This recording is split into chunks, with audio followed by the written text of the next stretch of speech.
And a very warm welcome to you all, wherever you are, to Lockdown SK, the interactive self-isolation talk show, broadcasting to you live from our micro streaming studio here on the beautiful island of Corfu in sunny Greece. And a very happy May Day to you all, and Kalamina. And if there is a transmission breakdown for whatever reason, please log on to our website at www.StudioKerkyra.com or the video platform that is Vimeo.com, or else good old YouTube, and now Twitter's Periscope. And as always, to help me to bring this digital broadcast to you, I'm very lucky to be joined by our wonderful producer, Claire Haas, who will be endeavouring to answer all your comments on Facebook Live Messenger and taking those calls from Skype. And, of course, he needs no introduction from me, but I'm equally lucky to be joined in the streaming studio today by the one and only Thomas Haas. Hello, Thomas, how are you? Hello, Adrian. Hello, everybody. Hi out there. Thanks for logging on. Thanks for tuning in and watching us again on another beautiful day here on this beautiful island. So we are lucky, man. We're very lucky. It's fantastic here. It's sunny and it's been a beautiful 21 degrees Celsius. We do, of course, hope you have sunshine wherever you may be whilst you watch or hear this broadcast. And if you don't, we'll endeavour to bring our best with the sunny rays your way. Where we can, of course. Of course we are. Hey, guys, and thank you for tuning in. Thank you for watching. So many messages coming in. So don't forget, you can talk with us. If you want to comment on something we saying here, don't hesitate. Write this down here now at the comment box or send us an email to inbox@StudioKerkyra.com, and we're gonna discuss that. But so many logged on again. Thanks for logging on. Is hi Vivian. She says hello guys from Ireland. Hi Vivian. Lorraine Smith is watching, saying keep safe everybody. Hello. Hi, Steve Bowers. Hi lads. Keep up the good work. Great show every day. Thank you very much. Hi, Melita is watching, saying happy May Day. Margaret Johnson is watching, saying hi everyone. So Kalomina everyone. Great, but I think you can enlighten us a little bit more about the May Day. I can. Just before I say that, how about this one? If I'm going to get it right, which I probably won't, I need to put my glasses on. I'm going to say something in Greek, if I can, and that's Kali Protomagia, which, would you believe, means Happy May Day. No doubt our wonderful viewer, Melita, will tell me if I mispronounced that. And a very good afternoon to Melita and Margaret Johnson and all the other wonderful viewers we have. But May Day, yes, we tend to suggest that it's something to do with International Labour Relations and Labour Day, which it is, of course, and I don't take that lightly. It's about, the workers need their rights protected. That came about in the 19th century, but going way back, it was actually a utility festival. But in the early part of the last millennium, I should say, you may remember in the film Gladiator by Ridley Scott, there was a character called Commodus, wasn't there, Thomas? Yes. Emperor Commodus, and he was brilliantly played by Joaquin Phoenix. Yeah. Well, he inaugurated a festivity, a really big festival that originally went on for the whole month of May, but it only came round every 3 years. But his government paid for all the torches, all the banqueting and everything else. And it was to celebrate Aphrodite and Dionysus, who, of course, was the god of war. Sorry, not the god of war, the god of wine, I mean, and the god of theatre, and other pleasures, as it were. And they rumoured to have lots of orgies and things like that. That all went on for quite a few centuries. It was still going on in the 6th century AD, but I'm afraid all the festivities seemed to come to an end under the reign of Emperor Constantine in about 330 AD. So May Day has its roots going way back.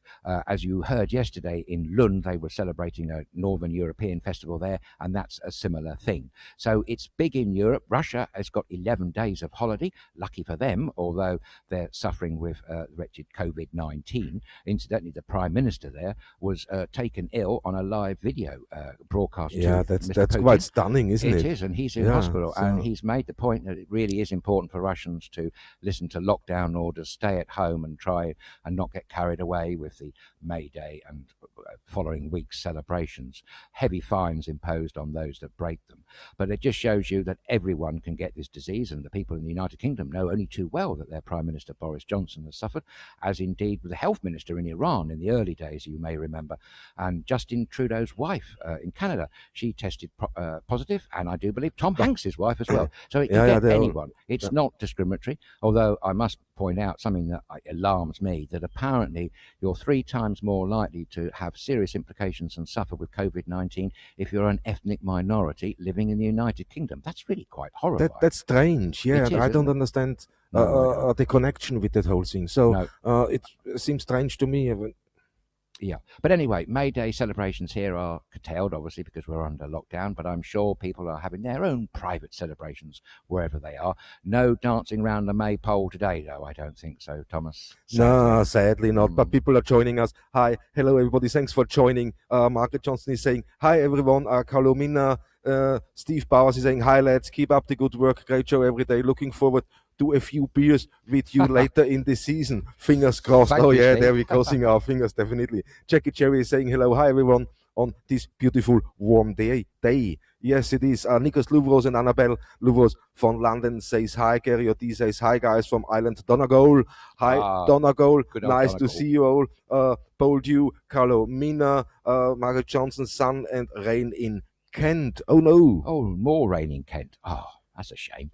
Yeah, and Gary Ortiz says, I see sunshine shining through your window. Carlo Mina. Yes, it is. So, guys, fantastic. Great. Carlo Mina, to everybody, thanks for commenting. If there's anything you want to let us know, let us know. But I'm going in straight to the first thing, and when I find it here, and this goes to Christopher Dabana. He writes in, hi, Chris, nice to see you. He said, the government has changed the way it is counting the number of COVID-19 tests carried out in a bid to hit its self-imposed 100,000 tests per day target. The Health Service Journal reports that, and they're saying the way they changed that is now even people who get it before, every test what was completed got counted on the laboratories. Okay, yes. That was in. Now they changed that rule. Now everything what is sent out proposed to individuals already counts into the statistics. Come on. I mean, that's muddying the waters, to say the least, isn't it? It's funny how statistics can be used to put forward either side of the argument. Funny thing, statistics, nature of the beast, unknown. Yes, that seems a little bit fly behaviour there, doesn't it? Mixing up the figures and doubling up. That sounds to me a bit of doubling up and covering for the lack of testing that's been going on. We keep hearing about the Health Secretary, Matt Hancock, promising 100,000 a day. Yeah, but changing now the way they count these figures makes no sense. It just devalues the whole operation now. Absolutely. We're doing that. And it's moving the goalposts. But for sure, we used to. It's not a fair count, is it? No, I mean, I hope they don't do that with elections. Yeah, but then they ask themselves. Yeah, but then they ask themselves why the confidence in them is so low at the moment. Yes. What is another problem? I mean, when you do something like that, of course, it has a knock-on effect. People are not. No. Now, especially people now, are not staying quiet. They're sitting at home. There is not much to do. Of course, every step they take, they're gonna be watched much more so than before. Absolutely. That's really nasty, isn't it? On the subject of health and figures, not exactly figures, but on the subject of health, which will make Steve Bowers and his good wife Sue very proud, and all our lovely viewers in Manchester. Did you know, Thomas, that the very first NHS hospital in the United Kingdom was actually the Trafford General Hospital in Manchester? The whole NHS was created by Nye Bevan back in 1946. The Act of Parliament was passed, I do believe, under Clement Attlee's post-war Labour government. And it's been a cornerstone of British life ever since. I mean, we keep hearing wonderful reports from famous people and not so famous people who have been treated just recently for COVID-19 in NHS hospitals, and to a fault, they've all said the same thing. What fantastic, wonderful treatment and care they have had from the NHS. It really is a shining example of one of the very best things that are in the United Kingdom, which is the NHS. NHS, definitely. So you, Steve, and all you good people in Manchester can be truly proud that you were trailblazers, the first NHS hospital. I'm saying it because I didn't know that. I learnt that today, and I just wanted to share that with our good friends and viewers in Manchester. Of course, NHS is now nationwide in all the regions and in Scotland, Wales and Northern Ireland too. And it's an amazing institution, and all those people that are working it are offering their lives, almost potential sacrifice, by being on the front line through COVID-19. And that's why it's extra important to adhere to lockdown and social distancing and all the other things that come with this dreadful pandemic, like washing your hands and hand gels and everything else, out of respect for those workers on the front line. Exactly.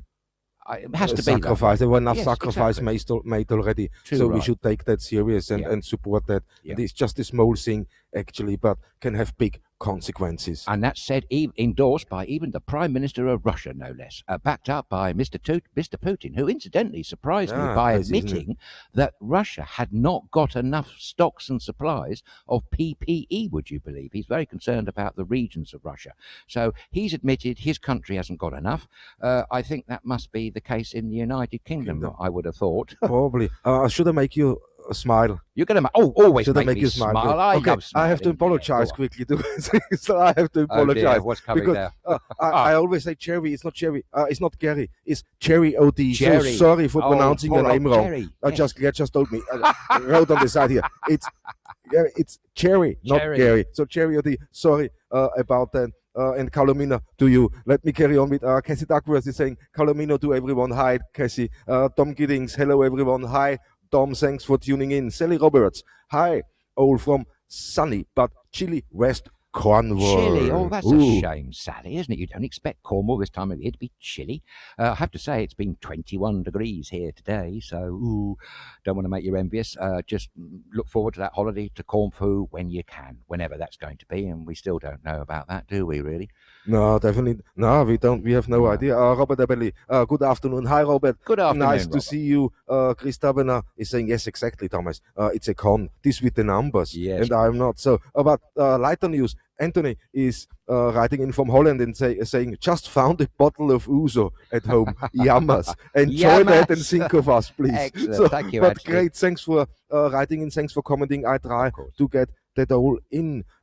There's a couple of comments we have to talk through, but we also got the images why we say the May Day. And from the May Day, let's have a look at them. Yeah, and from the May Day, there is a big party coming up. Yeah. So here it is. That's circulating at the moment. That's for VE Day next week, because of course in the United Kingdom normally it would be a bank holiday Monday coming up, but they moved it to coincide with the anniversary of VE Day, which is Victory in Europe, to commemorate the end of the Second World War.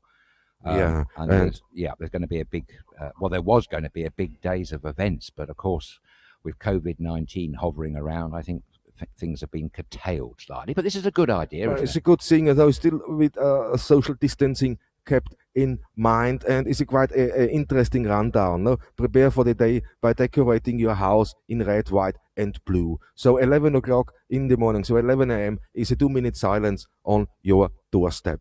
Yeah, at 3 p.m. they broadcasting Churchill's speech. I wonder which one they're going to use on BBC. Yeah, I thought the same. No, so and then is your then grab your picnic blanket or garden table and head for the front garden or for anywhere you have space. 4 p.m. is tea and scones or scones. No, good or one. Coffee Good and cakes.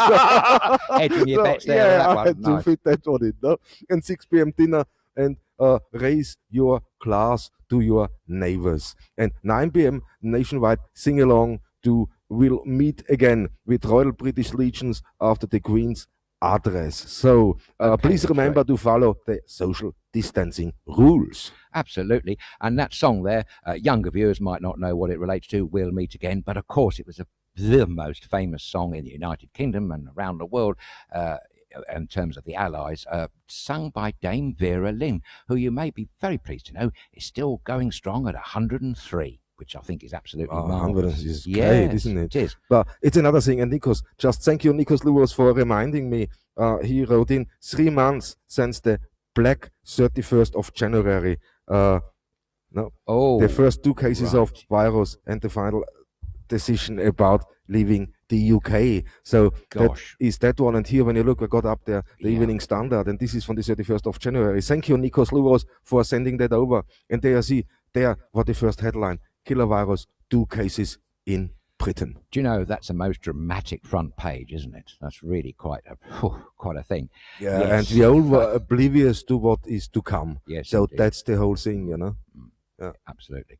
Although, of course, don't forget the man from Taiwan, Republic of China, said that he warned the world on the 31st of December about the impending pandemic. But not many people were listening to him back then, I don't think. No, definitely. But on a brighter note, lockdown happened, everything happened so fast, but people don't give up and they socialize in different ways. And I love that one. That picture you said about, you taunted us yesterday with. Wow, that is amazing. Talk about ingenuity. I love it.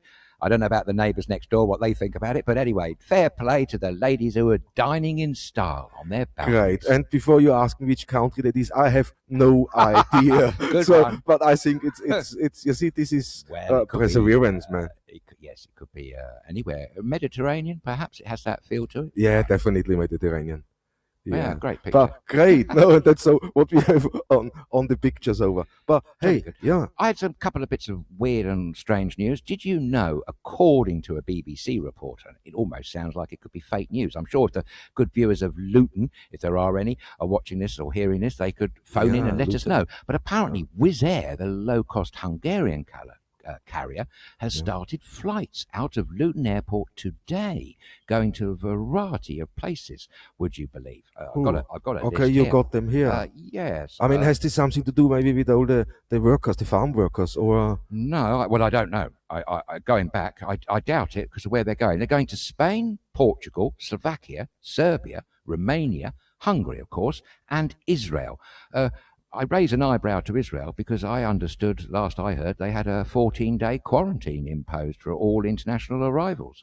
I don't know whether that's still effective in Israel. I have no idea. But is that true? Really true that Wizz Air are starting flights today from Luton? But that's what I've read. So if you know, please let us know if there's anything. I haven't seen that at all, so must have missed that, but I haven't seen that at all. It was recent news, lunchtime, and here's some other news following on from what we're talking about, people who are still waiting for their cash refunds from airlines.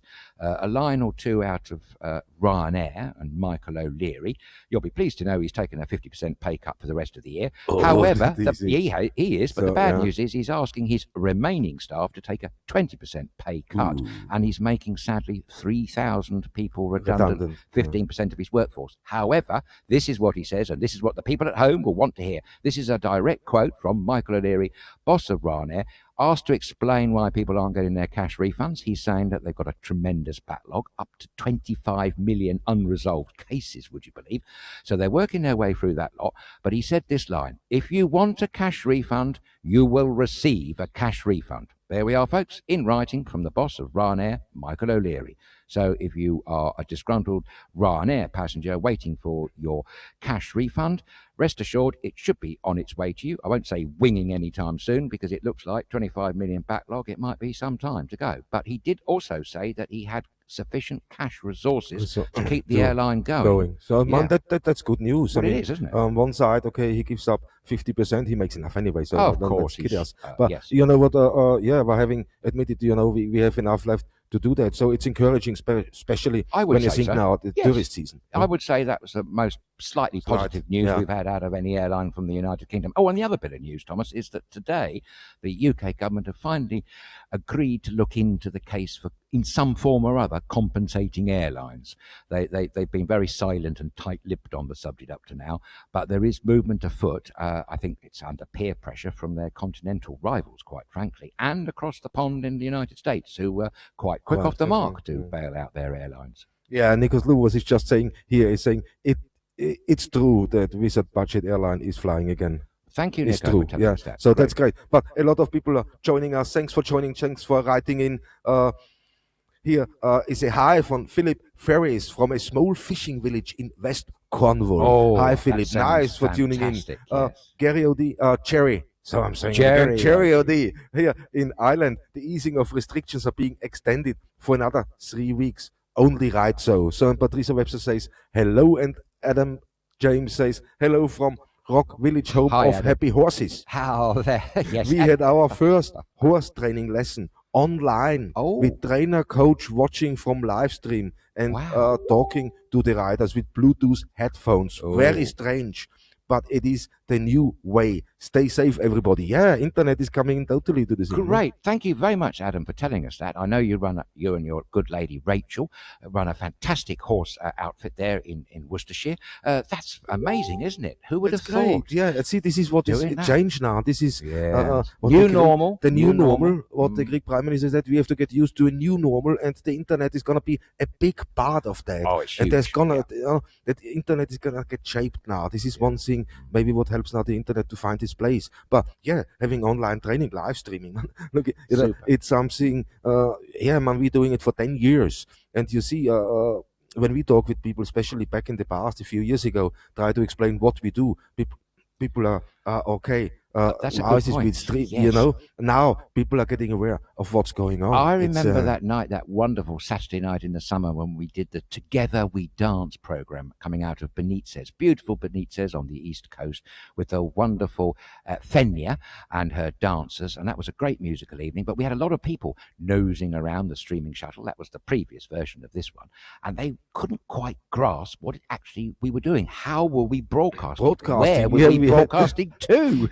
We had a technician, of course, but they're staying there. We were in the middle of nowhere. There is nothing. And I just barely got the signal. Oh, that time. Yes, I was talking about Benitez when we had a lot of people roaming around the van asking that. But the man Benitez was the same thing. Yes, people just looked in, they looked out, they looked on their mobile phone, and they looked together and said, okay, what's going on? But the man you're talking about, wonderful Matteo there from OTE or Cosmote now, #1 network in Greece. It really is a fantastic outfit. He was blown away, wasn't he, by the fact that we were broadcasting from Halicunas Beach, but then also that time when we were literally in the middle of the nowhere and had nothing apart from our little petrol Jenny and our mobile internet, courtesy in those days of Wi-Fi. But now we're with Cosmote, and it's great, isn't it? Oh, it's fantastic. And I just remember his face when he said, okay, what did you do? How did you get a signal there? And I remember down Petriti Harbor.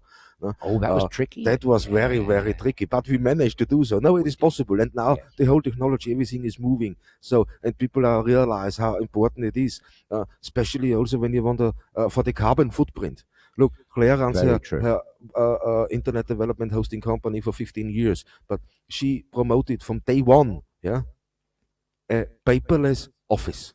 You can achieve paperless office. So, and all this technology, if we get more hooked up on that, this can support, and that's definitely a way. You know, when instead of driving a lot of miles to different meetings, you can centralize that, and you can have these video calls. You can do the same, and then, you know, in the last stage, start meeting. But all the basic work, all the pre-work, can be easily done. Can be easily done online, and millions are doing it. This is just now the planet is waking up.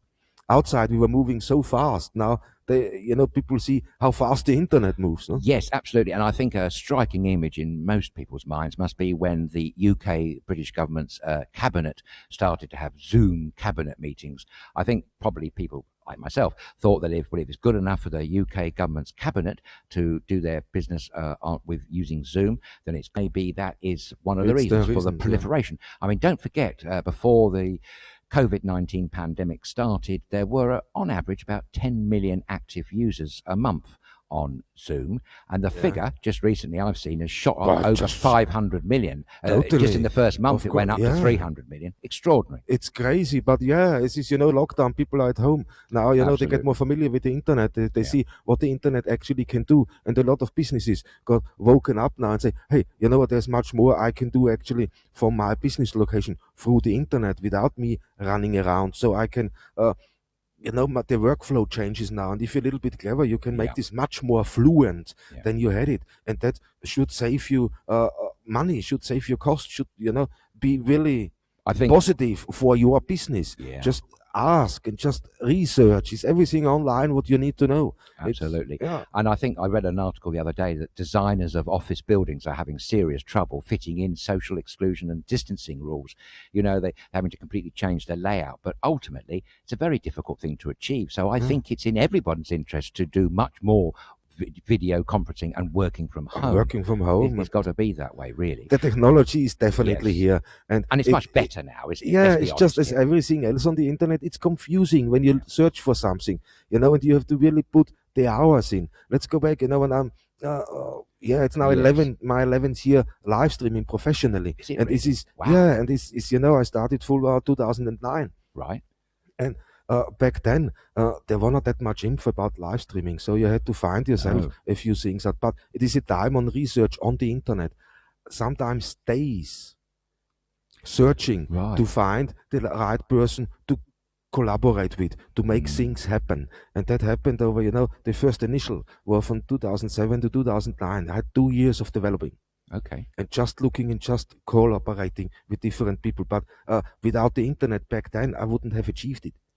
And now, you know, now with all the tools, everything what is more available with conferencing, it makes that whole thing much, much easier to streamline your business. Looking back, Thomas, to those days to compare to what these days are like, can you feel, or could you say to us whether there was a noticeable difference in streaming quality back then? Was it harder to actually physically stream than it is now? Yeah, man. Yeah, I mean, I bet. yes, of course. You know, the internet, just that the internet speed wasn't here, but because I got a couple connections and a little bit of knowledge. So, and that was this was the 2009. I started Portsmouth Live TV, and we streamed, but we needed a great internet speed. So How did you then, get that? it was funny because back then, through my connections and developing and collaboration, now I always say that's the key word, collaborating with a few people, we were able to get an internet signal, from a satellite of the military of defense from Portsdown Hill. So, but they were fun. No, we got permission.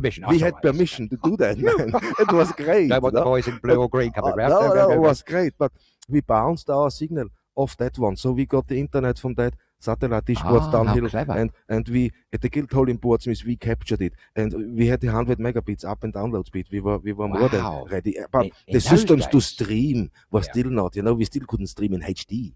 No, that's just a few years away, wasn't it? Isn't the Guildhall building in Portsmouth a beautiful building? Fantastic building. Yes, Love that building. Yeah.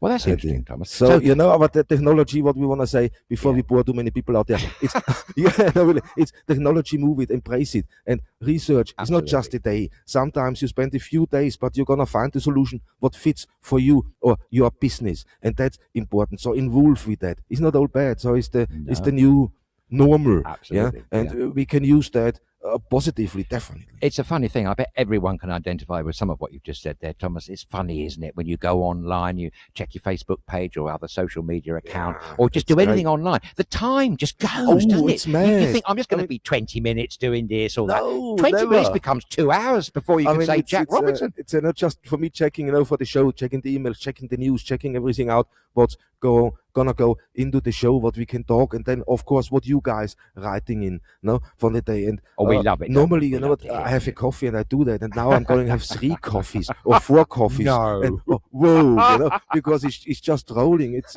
social media, and you have to be in there. Will you be rolling after all those coffees, blimey? I was like, hyper, can't you see that now, man?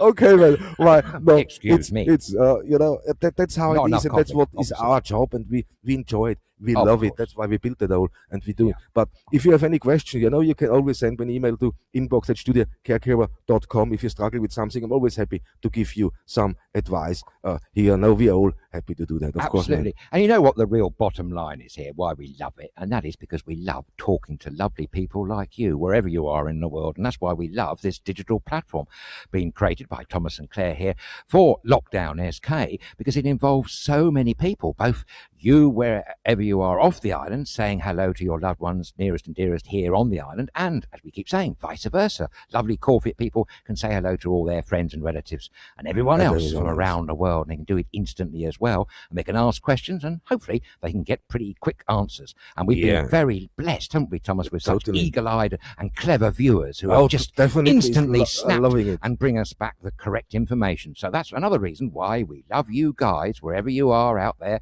across the internet. Yes, well said. No, thanks, guys. And take part. If there's anything you want to know or think we should know, just let us know. Send us an email, inbox@studiokerkyra.com, or send us now a comment live while we on air. Just going back to another one, we spoke 31st, Black Friday, 31st of January. Oh, yes. Yeah, Patricia Webster is saying the CDC warned Trump on the 8th of January. Yeah, well done, Patricia. Thank you for telling us that. We didn't know that, but he was aware, I'm quite sure. I can tell you that he had high-level secret private meetings between the 22nd and the 26th of January about COVID-19, but the media didn't get to know that. So that early, Patricia, that's quite interesting, isn't it?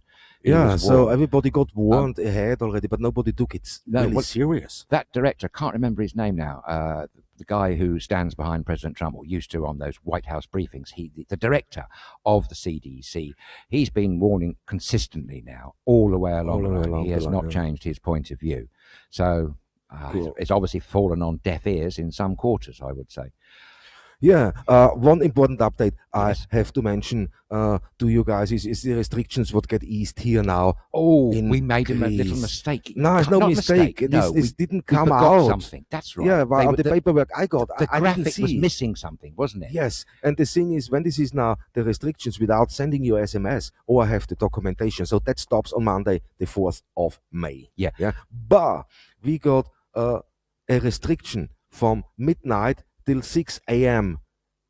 every day, where we're not allowed out. Yes, so that's part of the easing. Is from midnight till 6 a.m. there's no going out here in Greece, but they're easing the restriction on Monday, just so we don't need to send text messages anymore or have the paperwork with us when we want to go shopping or anything else. So that's the one thing. That's great. The thing that I thought you were going to say there, thank you very much for telling everybody that, because that is a key point, what you've just said about the nighttime curfew, as it were. Yeah. But the other thing was we expressed confusion when we saw the graphic, because they hadn't taken into consideration that lockdown started on the 16th of March. Well, that's because for that whole week, from the 16th to the 22nd, you weren't allowed to go out at all. Exactly, that was a whole thing. Lockdown. So, yes, that's the week. That's why they confused in 22nd, because 22nd, that's when it came in with the SMS. And the SMS, or have the papers what we distributed, you print them out, you fill them in, plus any form, a form of ID, passport or ID card. Without that, you're not allowed out. This came on the 22nd. That's right. But the week before that, we were in total 100% lockdown, and those looking back on it were slightly grim days, and also rather fearful days.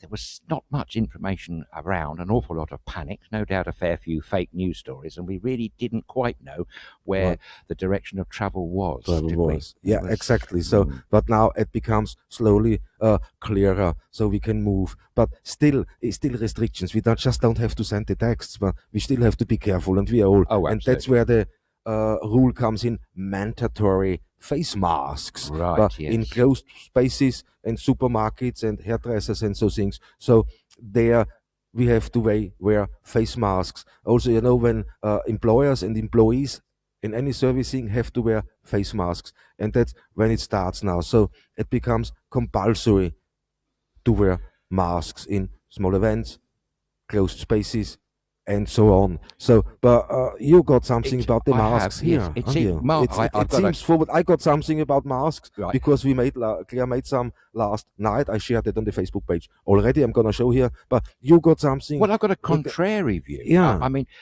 we've read the odd occasional post in Facebook about people who are against wearing face masks, and we know of a few famous people around the world who simply won't wear face masks. Even Mike Pence backtracked the other day, I do believe. But there is a doctor, Thomas, who was holding forth on a alternative news channel, I won't mention it, that appears on YouTube, and he's an Indian gentleman, I do believe. I can't be totally certain of that, actually. But anyway, his name is Dr. Rashid Buttar.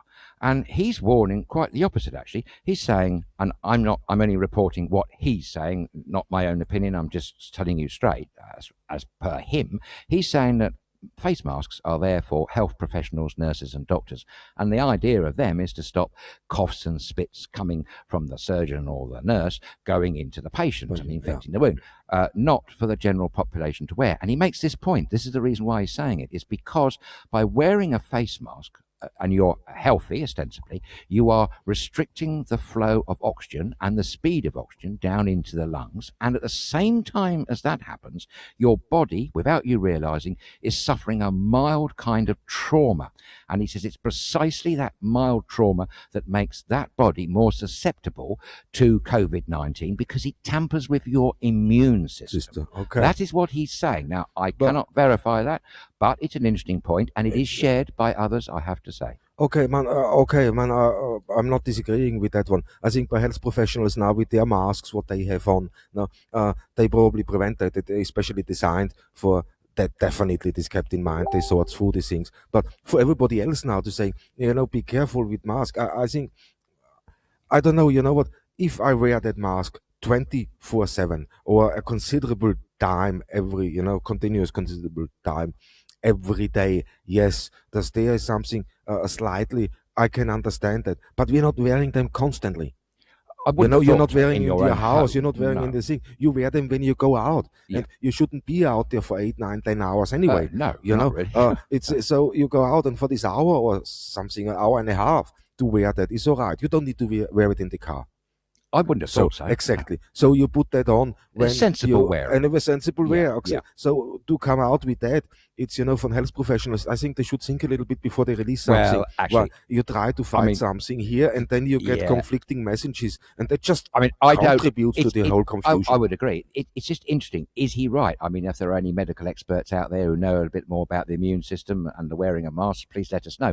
I do know that when we are lucky enough to get that elusive phone call from this jolly Australian, he is going to talk about the immune system, because apparently he knows about these things, but we'll see about that. But I should also point out that this particular doctor that I've quoted does have slightly negative, controversial views about the whole thing, and I don't think if he was invited into the studio, I think we'd have a bit of a rough ride. No, it's okay. Everybody's allowed their opinion. He's very he's of the opinion that it's all a media hoax and there's no such thing as. Well, he accepts that COVID-19 exists, but he can't understand the hysteria, and he made some rather cheap points. However, there is one thing he did say, which I think we can all agree on, and that is vitamin D, which we get from the sun, is a very good thing to help with the immune system. Yeah, but here, I get a comment in regarding the face masks, and this is from Jelly. She says, face mask, let the government also set the price for this, of course. A lot of money is made by asking sky-high prices. Yeah, and she is totally right. Brings us on to the next thing now. Great. Thanks for the comment. Before, haven't we? You quoted a box of 50 for 30-odd euros. Amazon put their prices up overnight by 300%. But don't forget the Italian Prime Minister, Mr. Conte, ciao to our Italian friends, who is maintaining that no face mask in Italy should cost more than 50 cents retail. So we'll see. 50 euro cents, that is. As the prices here, I honestly don't know, because I haven't been able to find any in the shops. No, man, it's ridiculous. I saw that, I saw them before the crisis happened, before this lockdown. Right. And they were €8.98 or something. And the same bag, the same manufacturer now, the same product costs €32. So, of course, they're chasing that up. No? Nikos Lubros is commenting in and saying, in what Adrian just said about masks, does the doctor's advice that we have to, we have to take a deeper and more often breath then. Yes, a good point, Nico. I think they probably would, yes, as well. I don't know whether, but it has a feel of logic to it about the body trauma with the mask and the flow of oxygen, but whether that actually is anything directly to do with COVID-19, I don't know. It's definitely big business at the moment. And when we looked through yesterday, last night, Claire too, for mask, what does mask cost? So you can have, from €17 plus postage and shipping, upwards, and then looking how to make our own masks. And that is interesting. When you just search on the internet, you find a lot of things, man. And you have done so, haven't you? He's just about to give a live demonstration. Claire made some, and this is funny. And that's a mask. It's just a T-shirt I had. She rated my T-shirt. Okay. Not your special. No, I'm hiding them. All right. Okay. Good idea. That's all. It is. It's a T-shirt. Right. Yeah. I got some images with, but okay, I have to take the headphones off now. Okay. So we're all here waiting with bated breath. It's just the only thing it is now. Okay. That's the clever bit. That's all it is. This is the clever bit. Yeah. How this is made, I show you pictures, but it's easy and it works. And I didn't think, it's gonna work, man. Okay.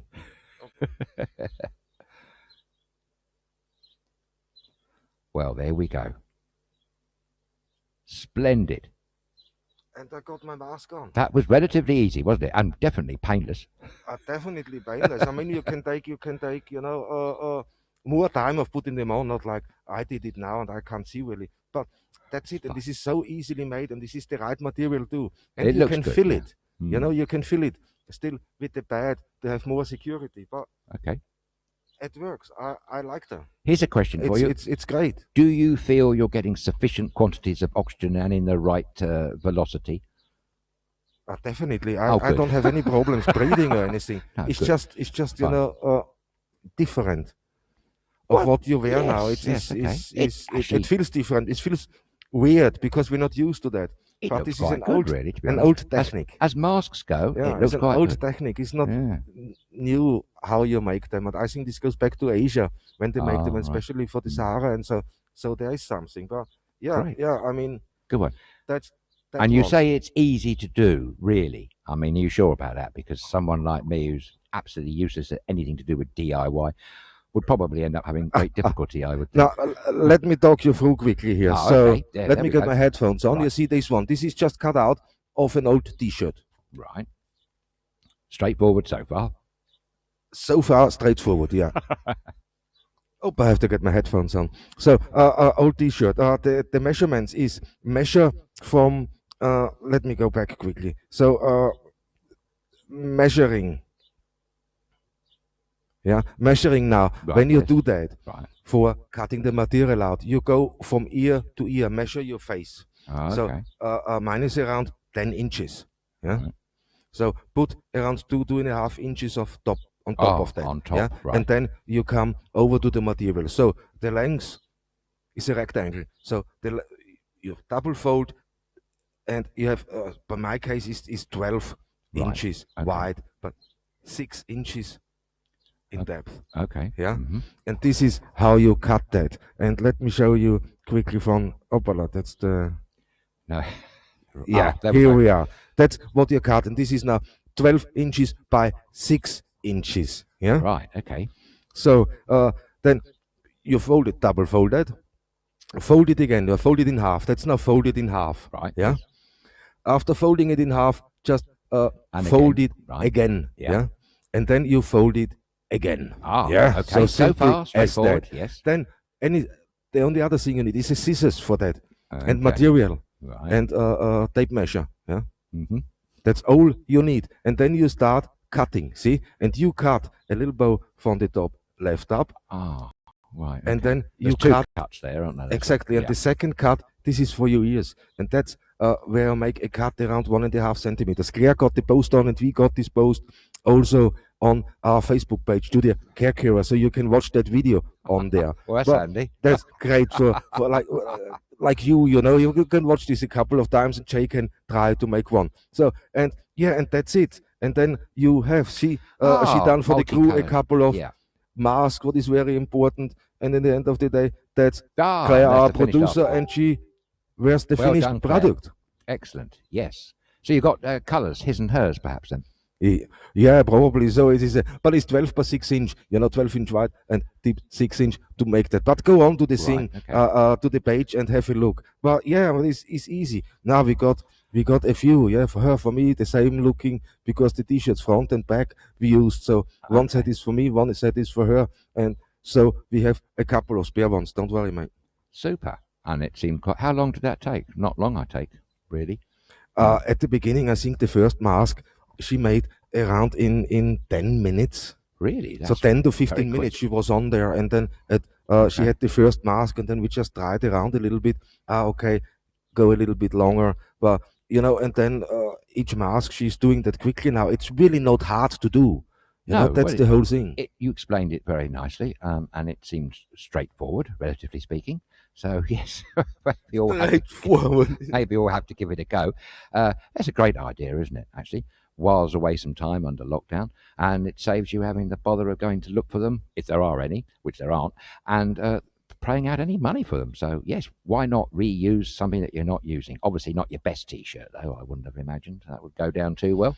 Yeah, but a lot of comments we're getting in now. Yeah, Lavinia is saying you hyperventilate Nico. Nico was asking, do doctors faint because they have not enough air when they're in surgery? No, I don't think so. No, Patricia Webster, one of the Greek MPs just bought a face mask factory. I wonder why they are making them compulsory. Oh, that's Patricia, a good one. Thank you so much for sharing that little gem of information. We wouldn't have known that in a million years. Good Lord, how strange is that? No coincidence, obviously. But a lot of European countries are indeed insisting on the wearing of masks, and including Russia as well. If you're going out anywhere in public, it does seem to be a growing thing.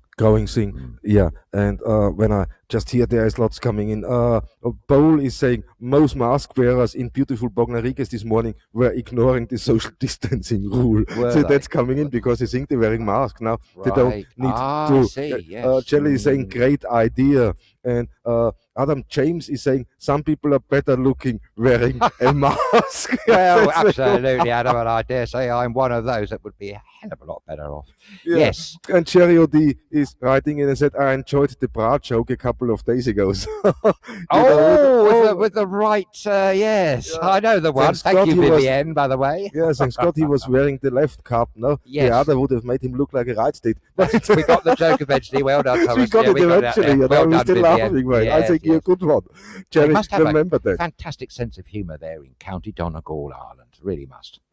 Oh, definitely. You make us chuckle a lot, guys, out there, by the way, from there. Lovely place, Ireland.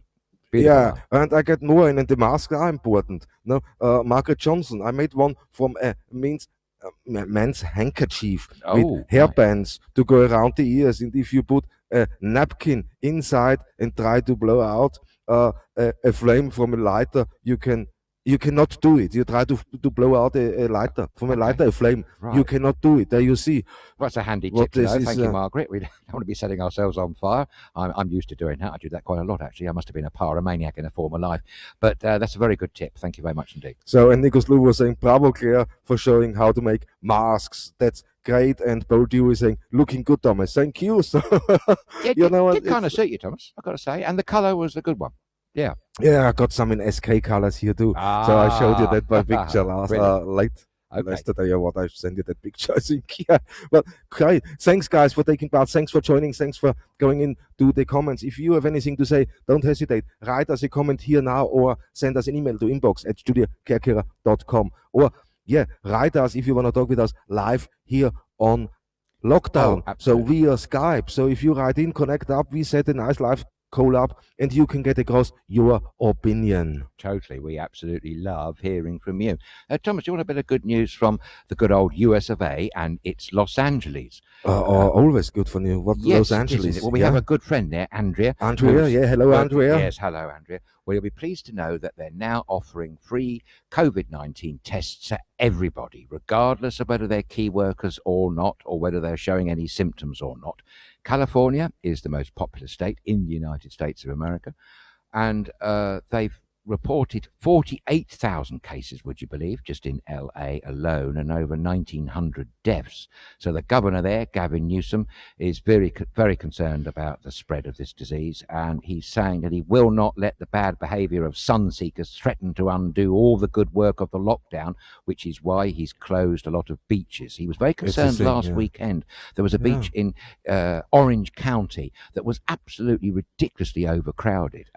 Not every beach is closed, but many were. But that one was open, and he's now closing them all because he just can't bear to see what's going on. Yeah. But you know what it is with all this easing of restrictions? Yes, they're doing it right. We have to wear face masks now. And it's anyway, when you go out from home, wear one. When you come back home, take it off. It's the easy bet to do so. But going on now, some say yes, some say no, and this with easing the restriction is the same game now is starting. Is it good?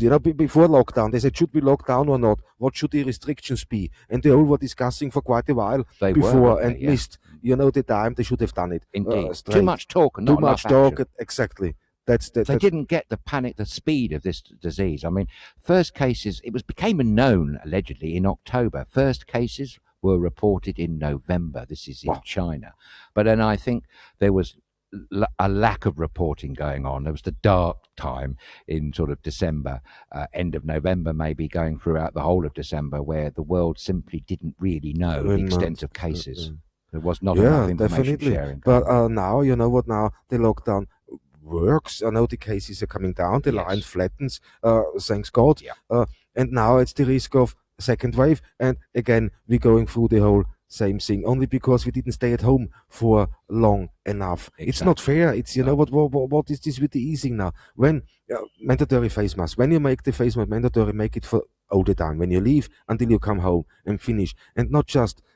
I bet to you that there are gonna be people without face masks in the shops. There will be, I'm sure. And this question of easing lockdown, it's not unanimous. A lot of people have very mixed views on it. There is a large number of people who honestly do not think any restrictions should be lifted whatsoever, and that lockdown should carry on for at least another few weeks. There's those people. Yeah. Incidentally, Thomas, it's rather surprising that two Silicon Valley titans have opposing views here. You've got Elon Musk, he of SpaceX and Tesla fame, demanding that America opens up its factories and lockdown ends. But on the other end of the spectrum, you have Mark Zuckerberg from Facebook Inc., who is absolutely adamant that lockdown should not end whatsoever, because he makes the very good point that we keep saying here on Lockdown SK, that if you end lockdown prematurely, you run the risk of just undoing all the good work that you've been doing for all the weeks that you have been suffering lockdown for. And he's warned again of a second wave. That's Mark Zuckerberg is very against easing up early restrictions to lockdown, whereas Elon Musk takes a completely opposite view. And there's all those protests we keep seeing. You know, I was seeing again, there was another protest the other day in Michigan. That was Gretchen Whitmer's area. And you may remember the lockdown of 8 hours that was a few weeks ago. Well, yesterday they stormed the government building complete with arms. Apparently you're allowed to carry weapons if you're a member of the public inside the building, but these protesters tried to break through into the actual chamber, and it was the sergeant of arms who had to escort them out of the building. So some very angry scenes on the streets of Michigan yesterday against lockdown. And then, of course, there were opposing protests from the health workers who were saying, no, go home, observe lockdown. And then there were these other protesters having a go at these healthcare workers. I mean, it's, really, I couldn't bear to see what I was seeing. It's quite extraordinary, you know. They're so it's shocking. brave. It is shocking. You know, these healthcare workers are so brave. When it gets personally. Yes, well, people take this personally now. No, so and that's the problem. Don't take this personally. It's not. No, it's just how it is. And then people are complaining of others. Oh, because you wear like they did it to me. Oh, you're wearing a mask a few weeks ago. I got the bakers, and they said, "Well, I'm wearing a mask. Stop panicking, people." I said, "What do you mean?" I mean, it's out there. They're saying that's advice. I mean, and step away from me, because he came closer. I said 2 meters, but quickly. And you know what? It's the feelings they have, and we have to just be careful and control that one. So you know, absolutely, it's hard already anywhere on anybody, and it's like the new life. Where I said it's the new future, it's the new normal now. So it's different. But here is another one. What came from the Mirror, if you can believe it. Spain, Turkey, Greece, Cyprus, and Italy issue holiday rules for British tourists. Really? Yeah. Oh, the travel sector is bracing for several years of chaos on the back of the global coronavirus crisis, which has already seen economies lose billions of pounds in tourism. Social distancing for the foreseeable future means beaches, popular sites and hotels will be operating at a reduced capacity, allowing less visitors in, if any at all. Several countries have also warned of how resorts will implement 2-meter guidelines, particularly in all around public space. Italian ministers have warned that holidays will never be the same again, with queues outside its once busy attraction, such as the Colosseum, said to be tightened in line with social distancing guidelines. The country said it's been one of the worst hit by the pandemic, with 27,967 lives claimed to date and billions wiped off its economy. Yes, Italy suffered terribly in Europe, as has Spain, and of course Spain is Europe's top travel destination. That's interesting, though, isn't it, about what you're saying there about the 2-meter social distancing rule in hotels? That must be very difficult to maintain. And public buildings, I mean, I hadn't given that a thought, Thomas. You know, going to see something like the Colosseum. You go to the museum, you know, Colosseum, you go museums there, you go other venues. I think, it's a problem. You have to really coordinate dead. Yeah. How many do you let in? Like the supermarkets now here, we have the Mitra. Now we go there. Before you go in, you have to disinfect your hands, and then you have to take a card. There's only a certain number of cards available, so they know exactly how many people on the premises at any given time. If there is no card, you have to wait until somebody comes out and returns the card. Yes. So, and the same thing gonna be museums and everything else. Gosh, the queues would be unbelievable. Maybe it would have to be appointment only, if that is going to be the case. I mean, imagine trying to queue up to get around the wonderful museum in Paris, which is the Louvre. Bonjour to all our French friends. That will be difficult. I guess there is an alternative, but it's not the same, and that's a virtual tour. I know the Louvre do a fantastic virtual tour. There's a lot of virtual tours going on, which but it's not the same. It's still, when you're forced to stay at home, it's something great, definitely. Yes, but who knows what it's going to be really like. And I mean, is this all going to be this year? Maybe by next year, the COVID-19 might have moved on a little bit. And but when you look at it globally now, especially with the tourism, I'm looking forward to it. I look forward to Monday, so we can move a little bit again. That would be good. I can talk with people, and get you some nice footage from here and there, so you can see great stuff from this beautiful island. But at the same time, I'm also cautious. I think so. I don't wanna jump up and down because the smallest thing, they close down.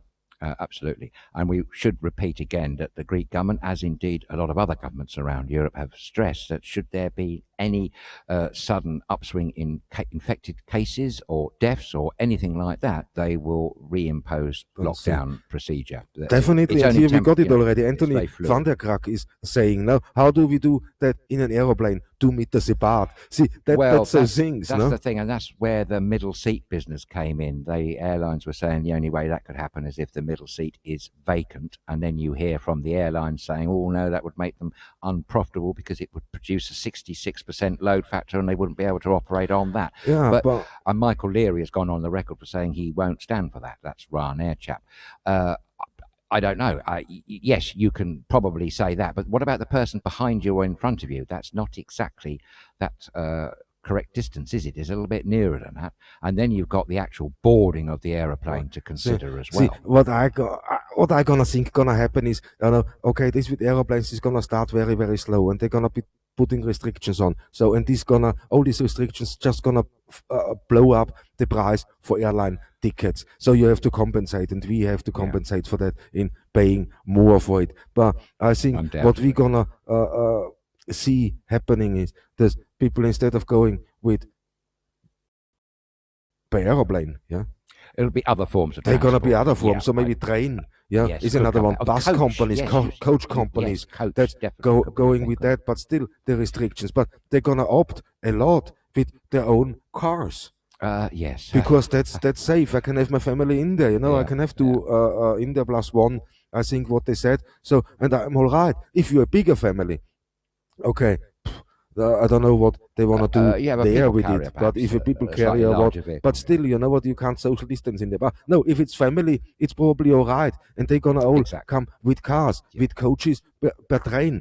That's the traditional ways, what got a little bit pushed back because of air travel. It's gonna go locally. It's cheaper. You can control where you go, when you wanna go home again. Should something happen, you are more in control. And I heard that from a lot of people.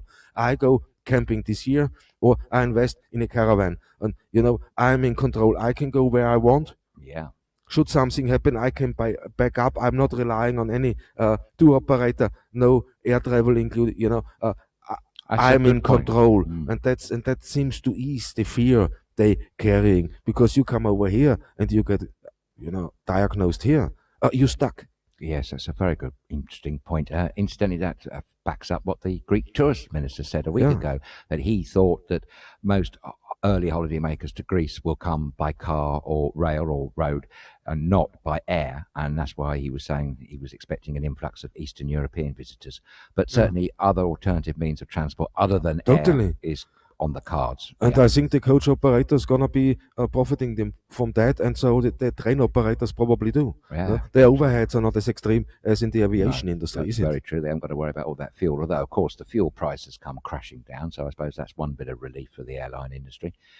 But we're gonna see that. No, it's gonna be. But guys, thank you so much for commenting and writing in. I got some emails. If I forgot anybody, I really apologize, and I may try to make up for that. But you got some other news. You there said was something. a couple of pieces that caught my eye. One was posted, I saw it on a news website, but one of our viewers, Teresa Taylor, a lovely Teresa and Barry and family, they put on their Facebook page, I think, about a story about a man in England who is building, would you believe, his railway.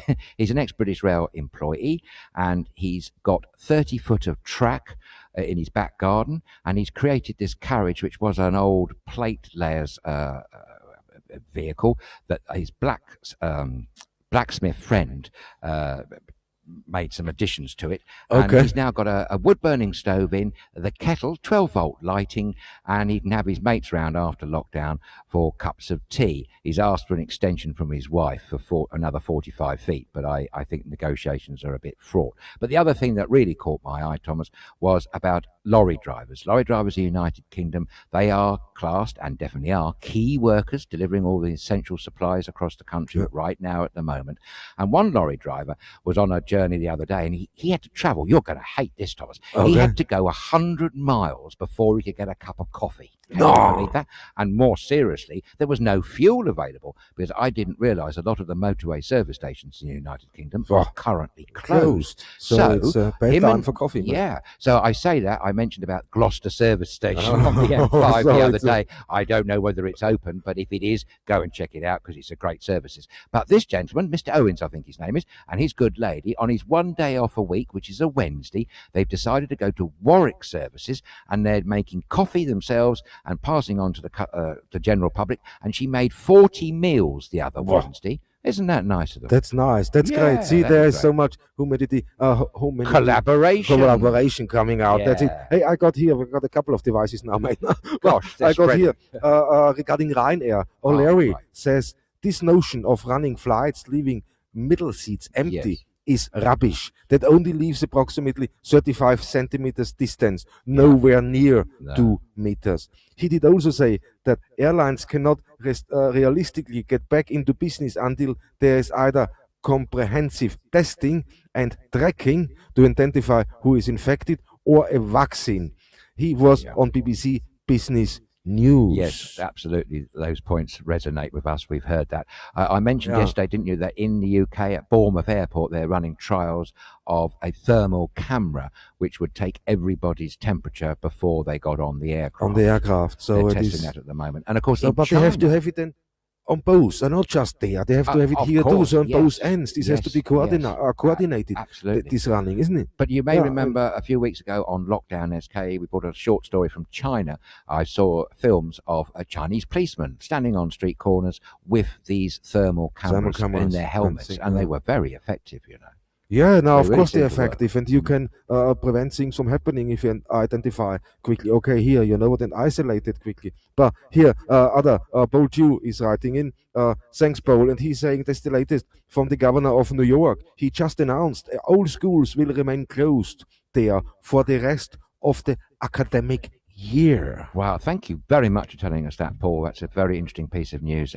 Mr. Como's had a real fight on his hand. His city, New York, one of the great cities of the world, has suffered most appallingly. It really has, in comparison to other places in the United States. It was very early on, was an epicenter of this pandemic, and he struggled to get funding from the federal government. You may remember they sent him a poxy 400 face mask or something when it was a few weeks ago.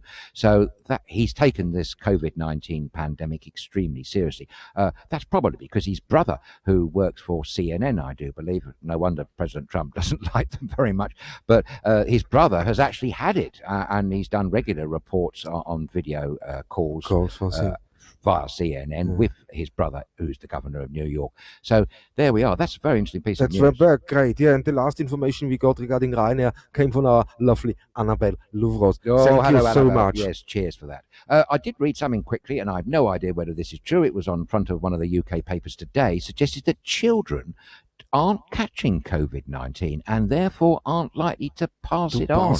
So is that true? I have no idea. See, this is what we're talking. Yeah. You hear that and they hear that. Yeah. And they say, okay, what is true? The same as with the masks. The same as with the tests, you know. Man, changing how they're counting, how many tests are being done. It's ridiculous. Then a test is done when it's completed from the laboratory and they have the results. Then is a test done. But they say distributing. So it's again, you see that this is this stretching.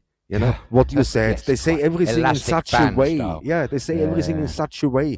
They know if there's a comeback, I can stretch it in a different direction to save my behind. Yes, so it is. Sorry, man, but that's how it is, man. No, I absolutely agree. As we keep saying, statistics can be used in all ways, but that's really is a bit underhand to be doing that sort of thing. Yeah, definitely. Right. But you know what? And I know you hate me saying that. I know what you're going to say. I know, man, and I can't help it. But it's again, our hour is up. Our show is done. It's all we have time for today. Guys, you were brilliant. Thank you so much for commenting, writing in, and sending us great information. I get slowly used to operate a couple of systems here to get all your messages in. If I missed something, I'm very, very sorry. And I make sure I'm going to read that out tomorrow. But he will, I promise. Definitely.